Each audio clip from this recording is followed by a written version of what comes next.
Good morning and welcome to our fifth session of the Vaccinating Victoria briefing series. My name's Emma King. I'm the CEO of the Victorian Council of Social Service, and it's my absolute pleasure to welcome you all here today. I'd like to begin by acknowledging the traditional owners of the land upon which we all meet today.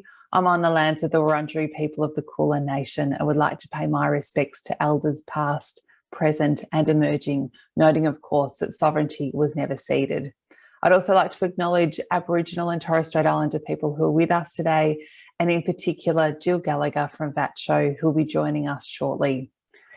Well, it seems like a lot has changed since our last Vaccinating Victoria event only 3 weeks ago.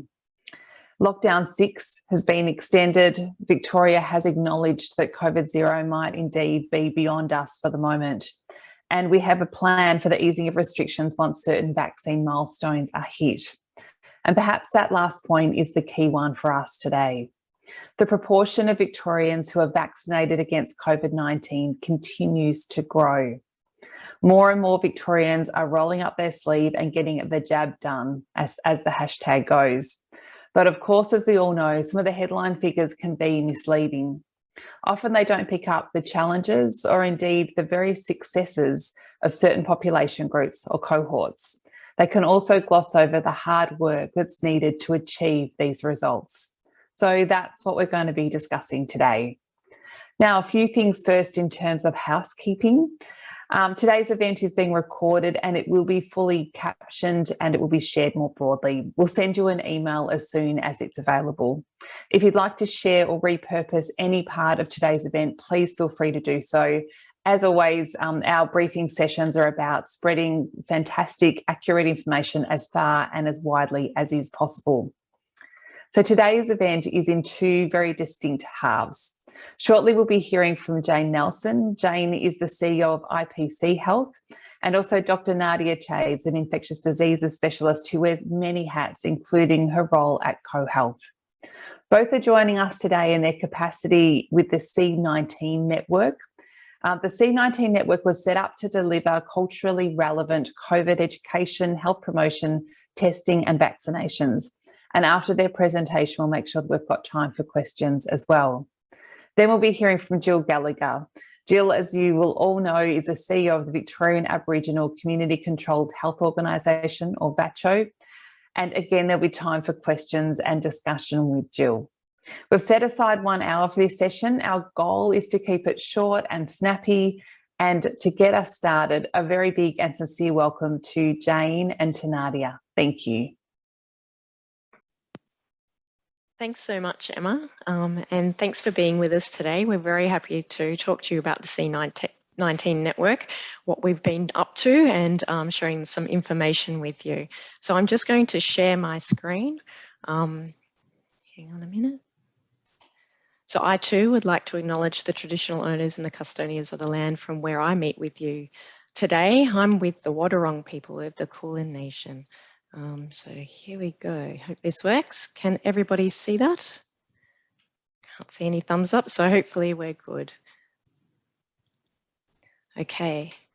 So the C19 network. Sorry, Jayne, it's Emma. Just to let you know, we can't see the shared screen at the moment. Oh, no. It's all right. This is the technical world that we're in and we're all doing our best to navigate, so don't worry. You know, I was practicing and practicing. Here we go. There we go. It's come up now. Beautiful. Okay. Hang on a minute. I'll just pull up the actual presentation. Thank you, Emma. So you can see that now? Yes, excellent. Fantastic. So the C19 work was established to respond to the COVID pandemic.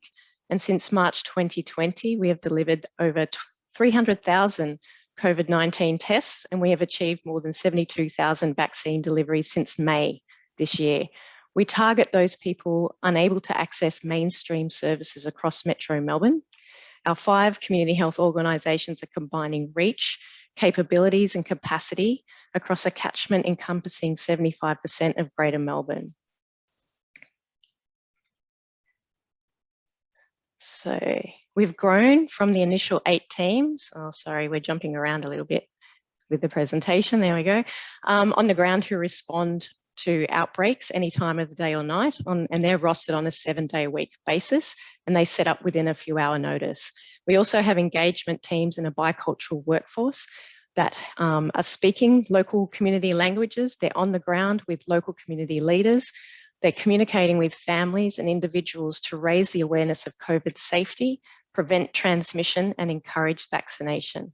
And the C19 network has developed clinical standards, policies, and protocols. And we recently appointed a high-level infectious disease specialist, the chair of our C19 Clinical Governance Committee, Dr. Nadia Chaves. Nadia is a strong advocate for our diverse communities and has been conducting forums, promoting vaccination and dispelling any myths. And Nadia is here with us today, and she's going to take us a little bit through her experience with the C19 network and some of the achievements we've been able to make in regards to vaccinations.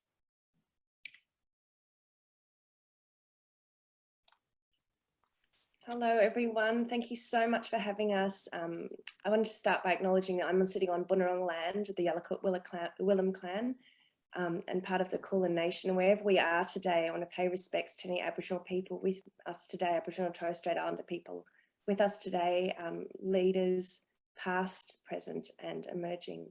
Wherever we are in Australia, if we're not Aboriginal or Torres Strait Islanders, we're migrants and settlers, and pay respect to the people who have the longest living continuous culture in the world. I'm really proud to be able to present some of this good news stories, I think, about vaccinations today, because I know we're all sitting in lockdown. It's been really tough. And my heart goes out to all of you wonderful social service organisations that are helping us do the work that we are doing. So I feel really, I joined the C19 network in June, but I've been working in community health since 2013. And have done a lot of work with different diverse communities. I'm also a general physician at the Alfred. So I also work with a lot of the social service organisations down there. So as Jane mentioned, yeah, we have delivered over 76,000 vaccinations for COVID to many, many diverse communities. And the way that we set up was we set up some contracted by the state government with the 5 community health organisations to set up a range of services, both kind of setting specific hubs in different areas, then mobile and outreach services. And each of the different partners has done something slightly different depending on who the local communities are in their area. So for example, cohealth were contracted to set up the vaccination clinics at the bases of all the high-rise towers where the hard lockdowns had happened last year and where people had had such challenges with their experiences of having coronavirus. So we worked really closely with local communities and delivered over 21,000 vaccinations with local community groups in those areas. And then there've been kind of mobile hubs and outreach services. Oh yeah, sorry, Jane, you can, perfect, that's a beautiful slide. So I can't, so with the Department of Health, the community health organisations, we do work with the hospitals and the local public health units and local councils, and really importantly with community organisations. So depending on the areas that we are in, will depend on the sort of services that we provide. So most recently, so we've partnered, I know Sacred Heart Mission are online today. We partnered through Star Health with Sacred Heart to help provide vaccinations to people at risk in the area of St Kilda, who maybe would otherwise not have been able to access vaccines. I mean, we all know the online portal is a great way of clicking in and booking a vaccine, but it's not very easy for anyone who doesn't have those sort of high-tech, high literacy services. And there's a lot of barriers to the traditional way of booking in for a vaccine. And what Community Health and C19 Network are doing are trying to work out how to overcome those barriers and work with communities to do this. Another example of what we've been doing is in with Each Health, we've actually been able to provide vaccinations for people, including Aboriginal and Torres Strait Islander communities, in a way that suits them. So working in areas, locations where people who are homeless gather, rooming houses, caravan parks, SRSs, wherever the area is that people would like to have the vaccine. We're approached and worked with local community organisations. So most recently, we've been able to, through each, provide over 1,200 Hakachin community members, so people who've come as refugees, with on-site professional interpreters in trusted places that they identify, so community centres and churches. The other thing we've done is set up pop-up vaccination clinics in areas that are really at risk. For example, with the current Northwest outbreak, DPV have worked with at the Broadmeadows Town Hall and have currently provided 10,000 vaccinations, 550 vaccinations a day sometimes, really trying to provide the opportunities for people to get vaccines where they are. Other good news stories is recently DPV provided through the Hindu temple 675 vaccinations across 3 days in Mill Park. And again, it was the community that helped identify the safest place to get vaccinated for community members, where they would feel most comfortable. And just to share a little story, they ran out of booties at the temple, and the temple leaders accommodated us by allowing people through with shoes on, which is outside of what was comfortable for them. And that just shows the length to which communities are willing and able to want to access services. And what luckily we worked with the Northern Health to get booties on site and set up in a culturally appropriate way. So we're really trying to work out what the safest and best ways are for people to be able to access these vaccines. These vaccines are going to save lives, and they're saving lives already. But we know that unless we actually make a concerted effort to provide vaccines in a way that are accessible, people are going to miss out on care. Other good news stories are, you may have heard that the Greek Orthodox community had a vaccination clinic set up. That was also the C19 network work, and 978 vaccines across 4 days. So I think the main thing that we try to do is try and identify these areas, provide mobile clinics where we can. Of course, it's very hard sometimes to have walk-ins because we don't know exactly how many numbers we're going to get. So in that way, we work with communities to help them book in vaccines also. So we have most of our vaccinations are through book-ins, with community helping to book in. And now we're going to have group vaccinations in other ways. I think one of the main limitations that we have, and challenges, of course, has been the challenges that many people around the communities have faced with the differing accessibility and eligibility of the vaccines, the types of vaccines, and really combating some of the myths and misinformation that's going around community. So through our many different community organisations and HURRAH, which are the public housing high-risk accommodation response, trying to hear what myths are happening in communities and work on providing community and education forums to directly combat these myths, and then work in a way that we can provide vaccines. The other challenge, of course, we have is workforce, because standing up this many vaccinations within a short period of time means employing a whole new workforce, training them up to be safe, making sure that we're always on top of what the latest is in vaccination technology, safety, infection control, cold chain, and really early on, we weren't even unable to deliver Pfizer because of the way that it needed to be refrigerated. So you can imagine taking a vaccine out to a mobile centre or a caravan park was actually impossible because we had to have things in special fridges. It's so lucky now that we've got this opportunity to be able to get things. We know there's more vaccines coming. So if you're trying to book in for a vaccine right now or get one of these services on, there's a bit of a limit at the moment because we're still waiting for new vaccines to come. However, in the next few weeks, we're hoping that that service will be expanded, and we're going to get more vaccines, and we'll be able to better support these communities, because I think the challenge is there's so many more thousands of people need to be able to access these vaccines. And I'd actually like to ask, now that you know a little bit about us, if you hadn't heard about us before, that you touch base with your local community organisations of the C19 network if you identify communities where we could be providing a service, and we can potentially help advocate to the state government to get these services happening in the areas that are needed, because we rely on these local community networks and social services to provide this service. So thank you all for your help. Thank you so much, Nadia and Jayne. A huge and sincere thank you for the incredible work that you're doing. And as well, Nadia, I think the last point that you made as well around that being so deeply embedded in local communities and the shout out, I guess, for anyone who's online or will communicate with other community sector organisations who are online to get in touch with you. Before, I'll throw in a minute to questions more broadly and suggest that people raise their hands in the chat function.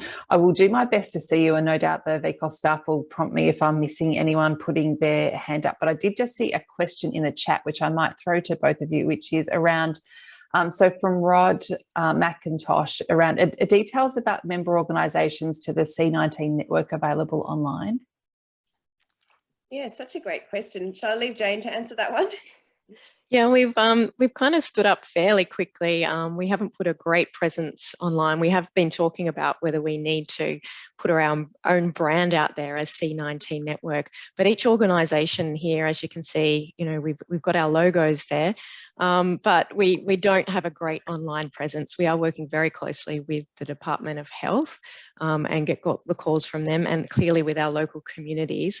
So the C19 Network, as it stands as alone, we are talking about what the future is and what we continue to do when we work together in this space. But often you'll see us individually working for our own organisations as well. So it's kind of an interesting scenario where each of our own organisations are there and we work together to achieve many of the outcomes, which is great because it gives us scale.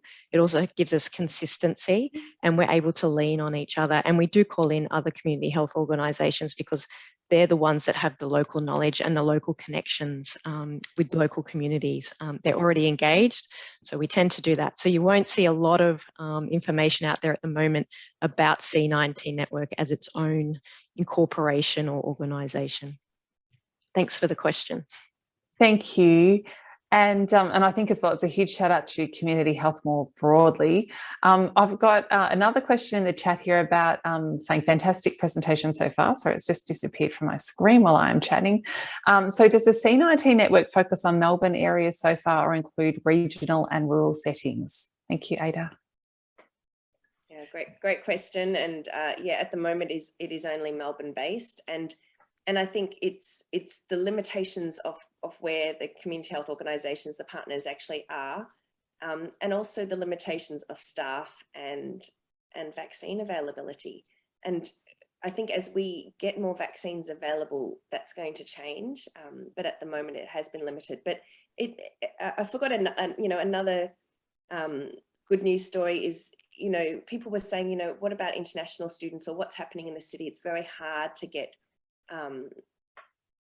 vaccines for people who are kind of who are experiencing homelessness in the city. And so having peer support workers who have experienced homelessness working with the City of Melbourne, we've stood up the town hall walk-in vaccination clinic. So, you know, we can kind of work out how to where the demand is, depending on the local partners helping, local community organisations helping identify things and making it happen. So providing the spaces as well. Thank you. And I think I saw the announcement around the Melbourne Town Hall and really focusing in on getting to a very broad section of the population, which was fantastic as well. And we've got another question in the chat from Sally Sutherland. And this is a question that's come up a few times actually around, are there specific ways that we can decrease vaccination hesitancy in multicultural women? And there's a suggestion here about potentially partnering with schools as we encourage students and parents to be vaccinated together. Oh, Sally, that's a wonderful idea. And look, just to let you know, with my other hat, I'm a mother. I'm also married to an intensive care physician. My husband, Rohit DaCosta, is at Royal Melbourne Hospital, and he's currently seeing people coming into ICU who haven't necessarily had access to vaccination, but we also do hear a lot of hesitancy, especially amongst women. And I'm really worried about pregnant women, and I love that idea of partnership. So currently, I know the Department of Health are doing a lot of work in that space. I kind of do my own, as I'm approached by community organisations, I provide education, but there needs to be definitely a partnership approach. And I think the more messages, I've actually been encouraging a lot of different community organisations to pop things out on their local networks, you know, their WhatsApp groups, their Facebook pages, to combat this hesitancy, because we know there's a lot of information out there, but how do we get it out to the people that don't necessarily access it? And I really, oh, Sally, that's very nice.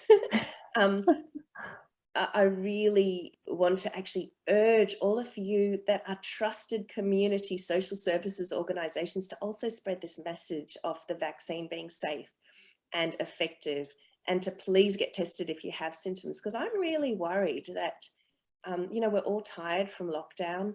We're all exhausted about homeschooling and we want to come out, but also there is a lack of, you know, we can't be good 24/7. It's really hard. And so I see people playing soccer in the parks and gathering together, and we know that COVID is spreading. So if we can encourage all our organisations, health and non-health, to help keep the community safe and work out how to do this. Yes, we do liaise with the PHNs, but not in a really, so I've been doing a bit of work with the Northwest PHN, just promoting their things. PHNs do a lot with local GPs as well, so I don't know if there's an official connection. I don't know if Jane can help me with this. Yes, so the PHNs definitely there. We're more involved with them in terms of the primary health network, so local GPs, as Nadia has mentioned. So separately to the State Department and state funding, it's federal funding for the vaccinations. And yes, you'll find each of our organisations and other community health organisations in Victoria are working quite closely with the PHNs to roll out vaccinations through their GP clinics. Thank you. And it was interesting the point as well, I think, that you made, Nadia, around seeing people, for me, it would be across ages who are gathering perhaps around, in, as you say, playing soccer in parks or etc. It feels really different to last year, actually, which is, yeah, I think is kind of interesting how watching the numbers play out as well. Do you think as well, one of the questions that's come through is around, do you think that there's talk of one day limiting the rights of unvaccinated people in the future, that sort of no jab, no play type rule? How do you think this will be received in the communities that you're working closely with? Oh, I hate the thought of doing something like that, because it's your own autonomy to make decisions about your health. And I think if we're not able to provide information in a way people understand, like I have looked across all the research on these vaccines, and I'm so comfortable with it being, we can see how many lives have been saved from vaccinations overseas, and even in Sydney now. I hate the thought of people who've already, often many of the communities that, you know, we work with have had trauma, and their rights taken away from them in so many different ways, in both Aboriginal and Torres Strait Islander communities, ongoing, and refugee and asylum seekers communities, ongoing infringement of their human rights. I would hate to think of something like that happening. I think anything that we can do to partner with communities and provide things in a way that makes them feel safe and comfortable is the way to go. Yeah, Bendigo, and this is something to say, all the regional health services are also trying to do their own thing. And it was a state, so our state government, thank goodness, have prioritised providing vaccinations in this way. So it's really important to recognise that we are partnering with the state government on this. And they highlighted that community health know these communities better than state government maybe do. And how do we, I mean, you know, how do we, they contracted us to do this work. So unless state government had this vision, it wouldn't be happening. Thank you. And I think you've covered both of the comments in the chat, and also a great comment there, I think, around Bendigo Community Health and the fantastic work you're doing as well. A question close to my own heart. I do love a neighbourhood house. A question from Vicky around asking whether you're working with the neighbourhood house network. Vicky, I'm not sure that we are at the moment, to be honest. And I think there are specific groups that we had to prioritise, so especially the high-rise estates, public housing, rooming houses, boarding houses, people experiencing homelessness, different refugee and asylum seeker communities. It's that we have kind of plans out of how the next few weeks and months, and things change. So the other thing to know is we've got to try and work out how to provide vaccinations in the most effective and useful way possible for the community.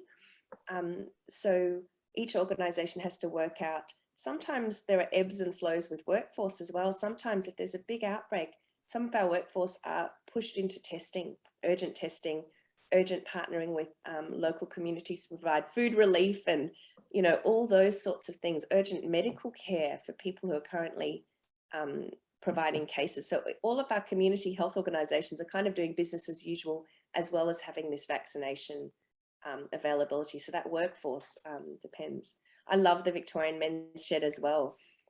So all of these things. I think the idea is also to make sure that where people are able to access vaccines through their general practice, through state vaccination hubs where they can book in themselves, where they have the, I call it the social capital, the connections, the tech literacy, the health literacy to do those things, we'd encourage our local communities who have those things to do vaccination booking that way.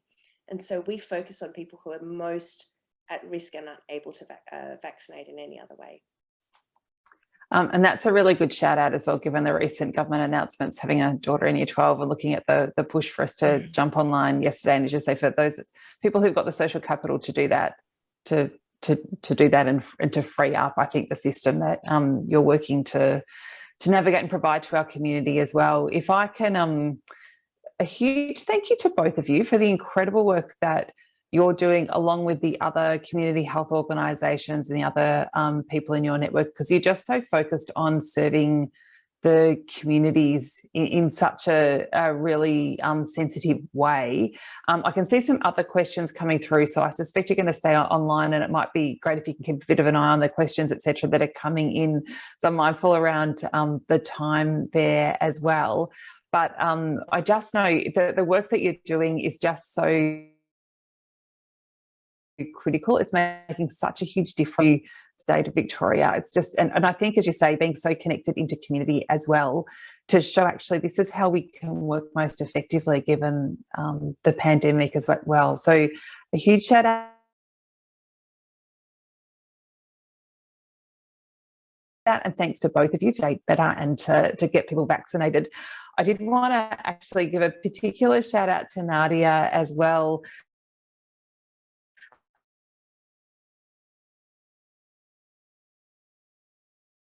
I mentioned at the vaccination video campaign, there we go, is a feature shot, which is around the campaign around Back to the Good Things.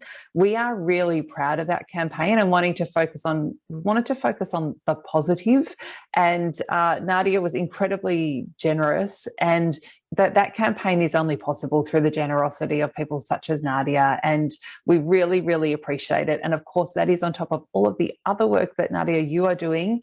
And I just want to give a bit of a shout out in terms of the work that Nadia and Jayne, the work that you're doing across the sector, in communications and in an educational capacity as well. I just want to say how fantastic it is. So Nadia and Jayne, a huge thank you. I'm hoping you can join us for the remainder of the session as well. I have to say that first half hour just flew by, and I think you can see through the chat there's so many questions coming through, and I suspect people will have more as the session continues as well. So a very sincere thank you. It's now my pleasure to welcome Jill Gallagher.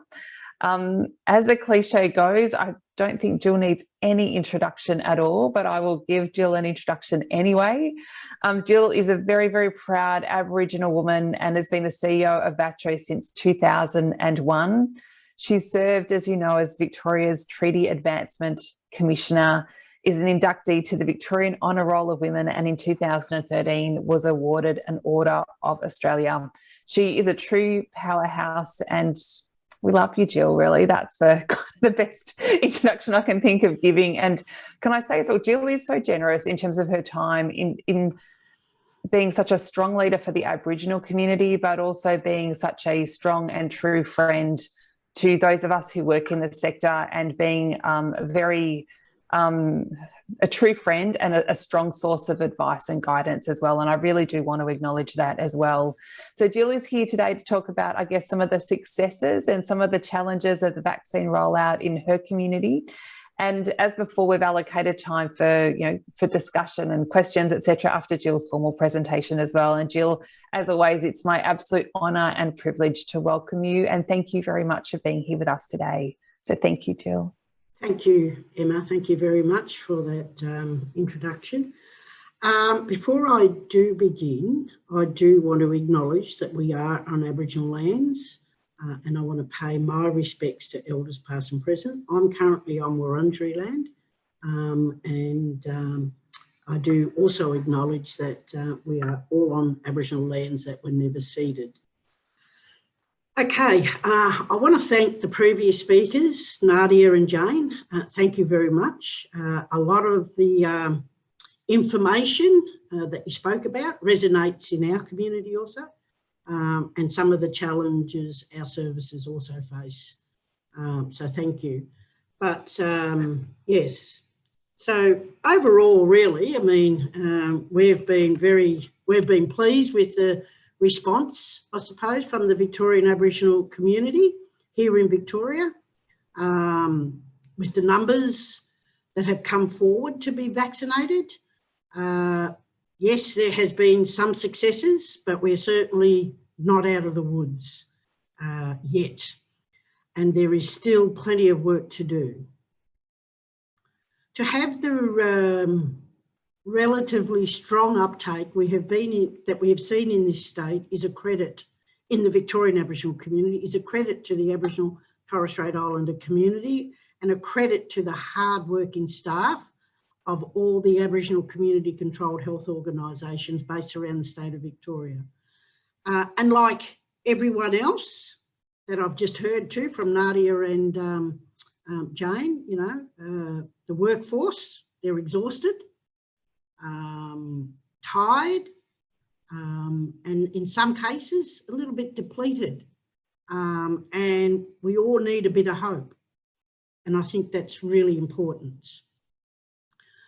The strong uptake has been assisted by a high number of vaccines being administered throughout the Victorian Aboriginal community by the 17 Aboriginal community-controlled health organisations, who are now administering not only the AstraZeneca, but also the Pfizer vaccine. And I can't remember exactly when our services got access to Pfizer, but we saw a difference. We saw an increase in the uptake of vaccines in our community as a result of having Pfizer. And that goes back to, I suppose, people's confidence in what vaccine they get. Very early on, we all know the AstraZeneca didn't get a good rap. And it's really hard to get that negativity out of people's minds. So our organisations have been administering AstraZeneca for some time, but the uptake wasn't well received. But soon as Pfizer hit the Aboriginal community-controlled organisations, the uptake has increased. So that goes back to people's trust in what vaccine they get. I think the community control play, I think the reason why we've had some success in the Victorian Aboriginal community shows the role of community controlled Aboriginal health organisations, protecting and advancing the well-being of the community. And that comes back to the fact that the Aboriginal community-controlled health organisations, they're a trusted source by the community that they service. So that trust is really, really very important in administering any service, let alone something as sensitive as vaccines for COVID-19. So I think trust played a big role in why we've been so successful. I think also And I think Nadia and Jayne mentioned it earlier on. Knowledge of the community that you serve. In our community, our individual community members own the echoes. That goes back to Aboriginal community control. So they elect at every AGM who goes on the board. So that's that ownership, and hence comes the intimate knowledge of the community. So I think that's been a couple of successes, apart from, of course, having access to all the vaccines that's on offer is another reason why we've been so successful. And that goes to the strong partnership that we have with state government. And I know it was mentioned in the previous presentations. Having that strong partnership with government is vital. And we do, and that's really good.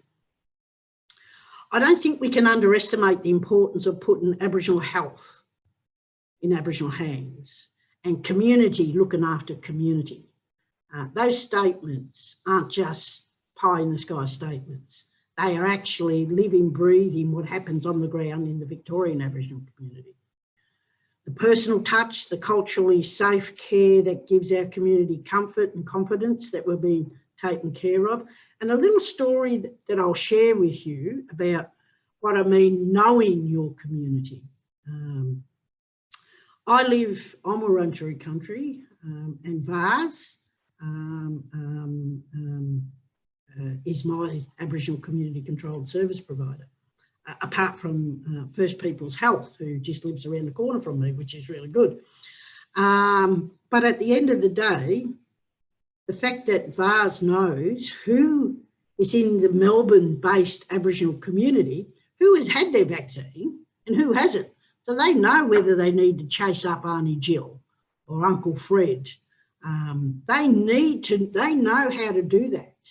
And if there is hesitancy, they need to work out strategies that the mob, that the community are going to listen to. And I think that's really important, that intimate knowledge of the community that you serve. And along comes with that is trust too.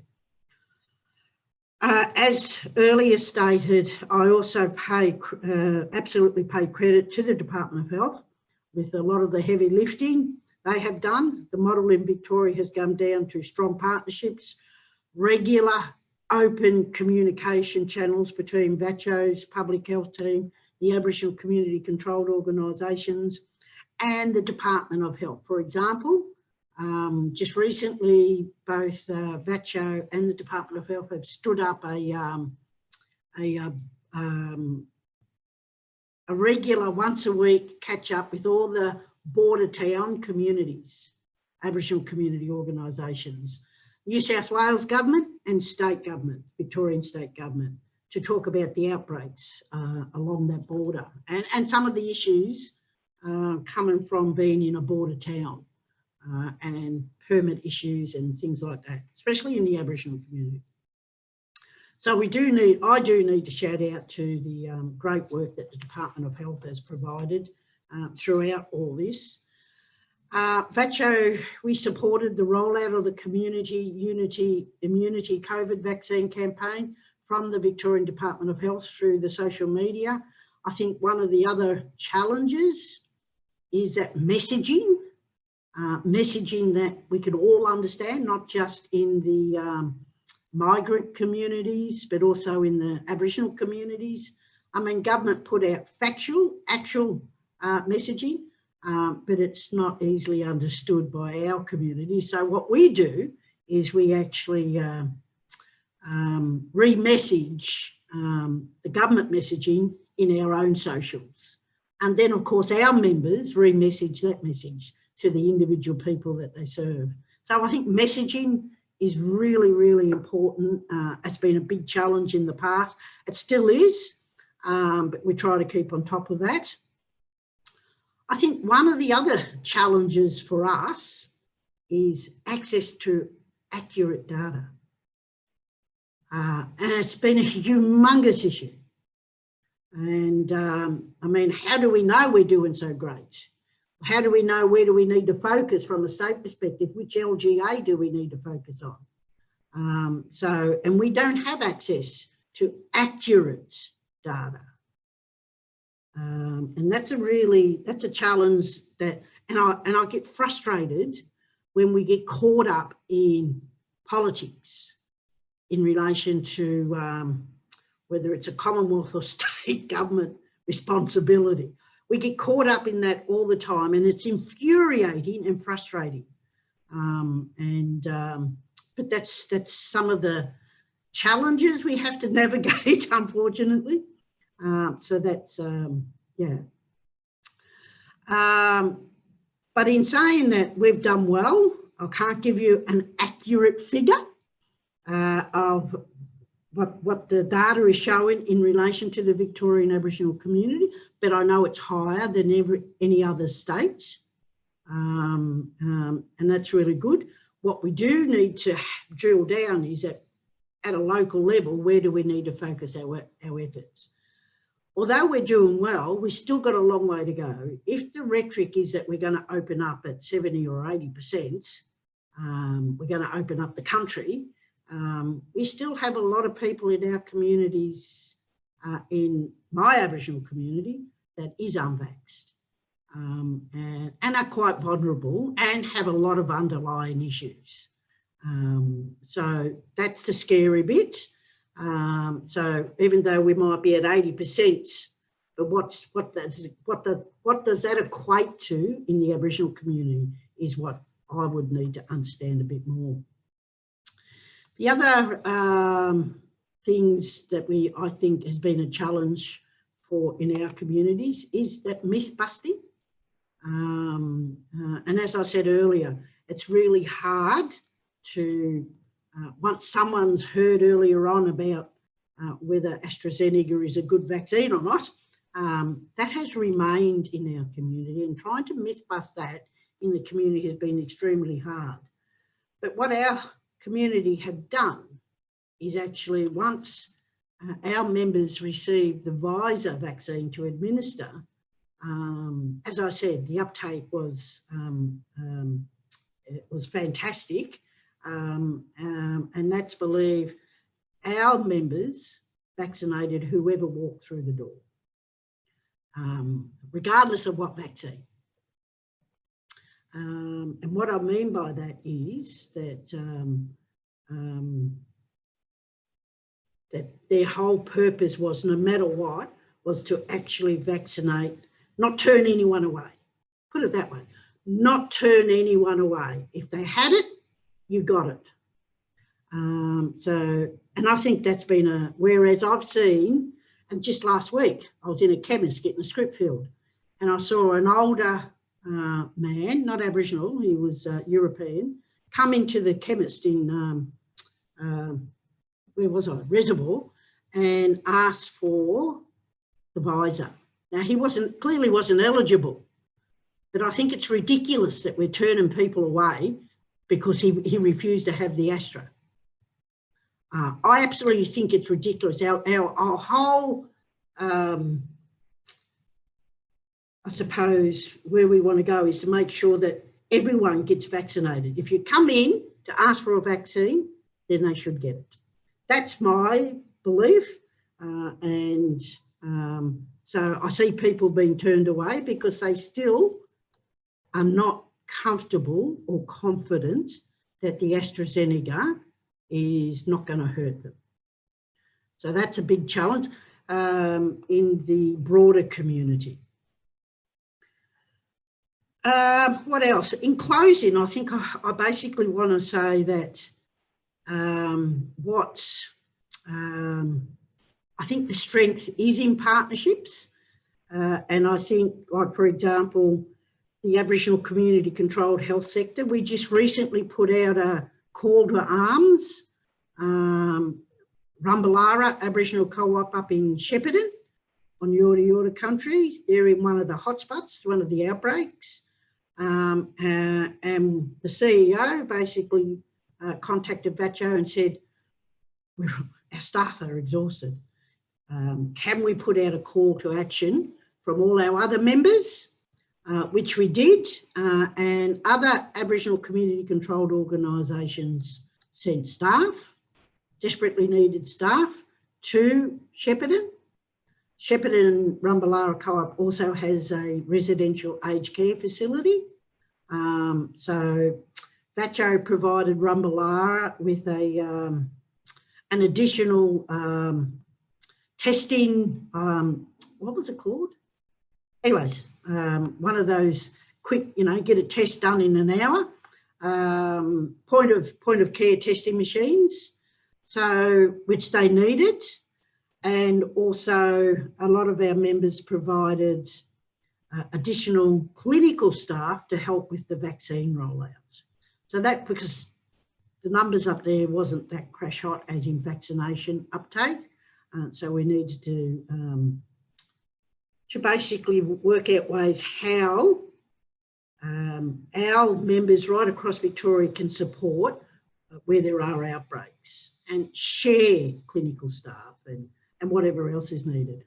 I think what we need to do a little bit better at, and that is partnerships between the Aboriginal community-controlled health organisations and non-Aboriginal health organisations.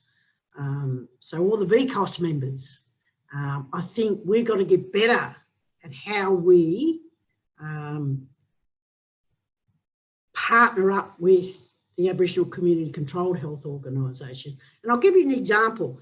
Earlier on, do you remember when we had the one confirmed case in Mildura not long ago, where there was a bit of a panic up there, and the hospital lost a lot of staff, had to go into isolation as a result. The Sunraysia Community Health, a lot of their staff had to go into isolation as a result. So the Mildura Aboriginal Health Service jumped in to support the mainstream. And that partnership and that working together is really crucial, I believe, as to how we tackle the big challenges we've got as Victoria, regardless of whether you're Aboriginal or non-Aboriginal, but as Victorians.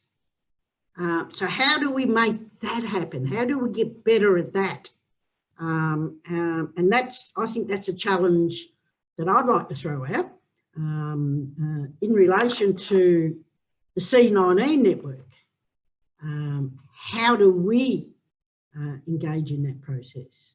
How do we bring VARs into the nest and in that partnership? And they probably already are. It's probably because I don't know. So I think that that's the importance of organisations, whether you're Aboriginal or non-Aboriginal. How do we come together across the state to support one another, not just in Melbourne? We're seeing more and more rural outbreaks here in Victoria. And I think it's really important. So those examples of strengthening partnerships with the service providers, the Aboriginal community-controlled health organisations, we are part of the health system. We're not a tack-on or a separate. And that's the only way we're going to deal with all the challenges. So thank you for listening. And I'll hand back to Emma to facilitate the questions.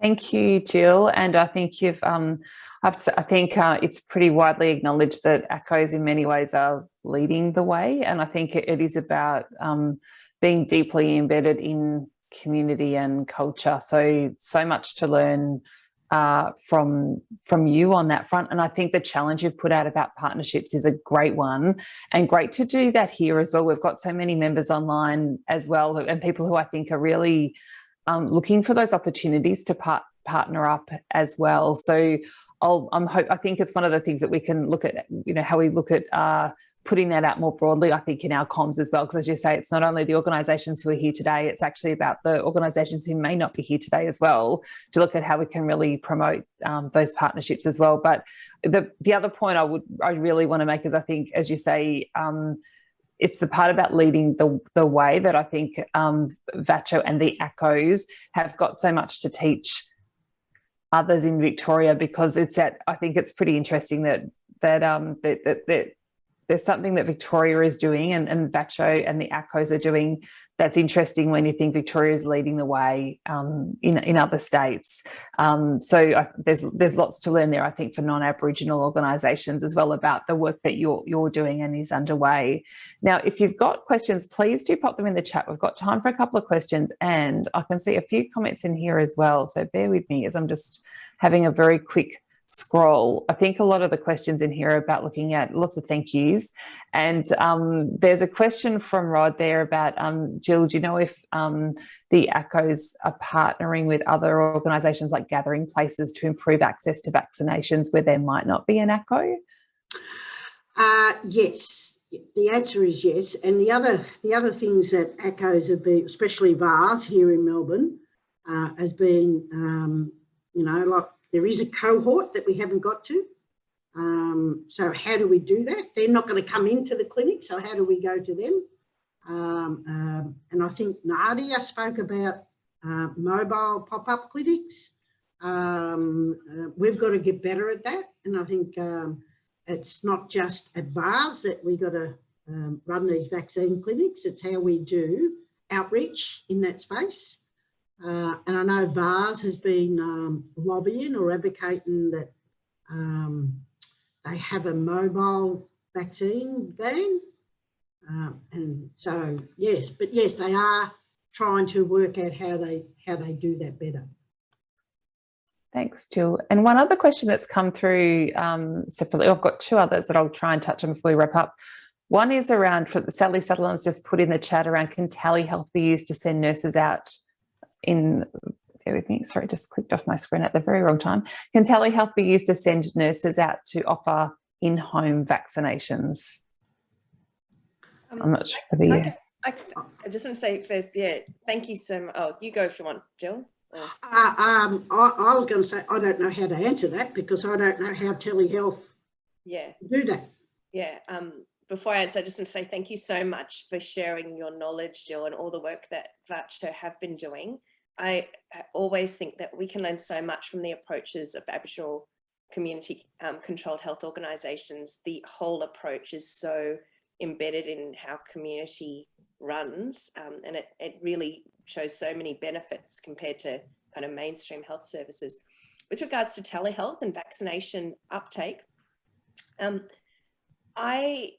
we've actually got to look at how to get vaccines, jabs in arms. So telehealth may allow people to have introductory conversations about vaccines, maybe consent and things like that. But you've got to think about some of the places that we're trying to reach. People don't have internet, they don't have data on their phones. It's not necessarily a good idea, but I don't know if that would work. If you have a particular community where you think telehealth might work, I mean, it would be interesting to look at. Our rate limiting steps, as I mentioned, are actually workforce, so actually getting enough staff to provide the vaccinations and then the actual vaccinations themselves. So I think we've got quite a lot of communities putting their hands up and saying, hey, can you come over here and organise a testing service, a vaccination service for us, but we still don't have that. So if, I know I've given you my email, if people email me and say, I've got 100 of my so-and-so who could get vaccinated, I may not be able to come through for you at the moment. So, hang in there, but I'm still really interested in learning where these gaps are. Because the other thing is the data is not available. So we know who we've vaccinated, but we actually don't know who's had a vaccination, one with their GP and one with us. And we do have postcode specific, very general data, but it just doesn't tell us about who's missing out on care. We actually don't even know who's had the education services. We know every organisation, health organisation, government, whoever have been providing kind of helpful forums to find out about vaccines, but we don't know who's missed out. So having some extra knowledge about that's really important. I think also the other thing, and Nadia is right, in relation to telehealth, but more recently, VACCO and our members have been running online forums real live forums where we bring in medical experts to do that myth busting. So community, and a lot of our organisations actually know who in the community hasn't got access to internet or the equipment they may need. And I know the community have done a lot of work around fixing that gap. For example, one of our aged care facilities here in Melbourne, last year, we provided a whole wad of, what do you call it, iPads, which was loaded up with internet accessibility for elders to maintain that communication. So a lot of our organisations do that. So one of the biggest issues in the uptake of vaccines for our people at the moment is that hesitancy, especially in the younger cohort. So what do we need to do to change that messaging around the younger cohorts?